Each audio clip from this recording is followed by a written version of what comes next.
As the sun rose over the shattered timbers of Chalet Brantifax, the dust from your battle with Xal'zurek finally began to settle. The Great Hall was quiet again, or at least as quiet as a place haunted by 1,000 years of regret could ever be. Loreleth sifted through the ruins with a weary sigh. Wit scribbled furiously in her battered notebook, and Grok stood among the debris, retelling the fight with perhaps just a little more flourish than actually happened. With the demon defeated and the Raven Queen's shadow still lingering in the corners, you gathered your things and began the long journey back to Candlekeep. Through spell and steel and exhaustion, you returned home.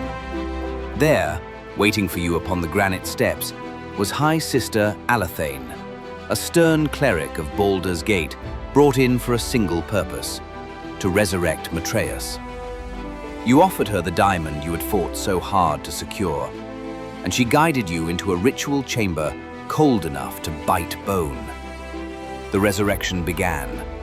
Arcane sigils spiraled around Matreus's lifeless form, then twisted, warped. The runes wavered like ink in water, corrupted by a familiar abyssal influence. Zuruthal, even restrained across worlds, was reaching into Candlekeep. The glyphs flickered. Grok braced sigils with sheer will and muscle. Loreleth cut through corrupt chains of magic with bursts of moonlit steel. Wit's voice rose in calm counter-melody, steadying the ritual and singing down the panic. Together, you forced Zuruthal's influence out. The light surged, and Matreous gasped back into life, beard slightly longer, eyes full of shock and gratitude. Before you could rest, you were summoned. High Mage Vistandia, draped in indigo robes and authority, arrived in Candlekeep to meet you personally. She listened, tight-lipped, as you recounted Princess Elindra's death and Zuruthal's release. I know what happened beneath her palace, she said quietly. The world is shifting, and you three stand at the fulcrum. She explained the path forward. You must find the Wit's Mimic Vault and recover Elindra's ritual notes. You must reforge the ancient chains of binding created from divine law. And to do that, you will need platinum rods crafted from pure ore.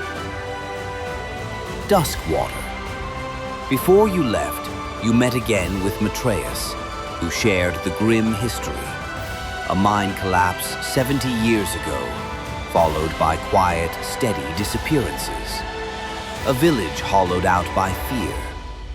Vistandia prepared a mass teleportation spell, sending you, your horses, and your cart directly to Duskwater. And when you arrived, the town was dead. Empty homes, cold hearths, half-finished chores abandoned decades ago. It was as if the people had simply blinked out of existence. As you searched, ghostly impressions flickered into view. The mayor's final days, her desperate attempts to save her family, her villagers, her sanity. Then, in the mayor's darkened halls, came the scratching, the whispering, the crawling horror of meanlocks. They snatched Grok first, dragging him away into the upper rooms. Loreleth and Wit tore up the stairs. Moments later, the three of you collided with the creatures in a cramped bedroom drenched in shadow. The battle was vicious, disorienting, fear made manifest. But together, blade, voice, and hammer prevailed. The meanlocks shrieked, fell, and faded, and with their deaths, the truth became clear. These creatures were the ones who stole the villages of Duskwater, piece by piece, year after year, turning fear into flesh.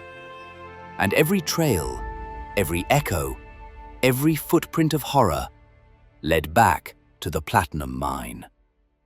So, as the three of you stood at the edge of town, the wind carrying the distant groaning of old timbers and something else, something deeper, something waiting below.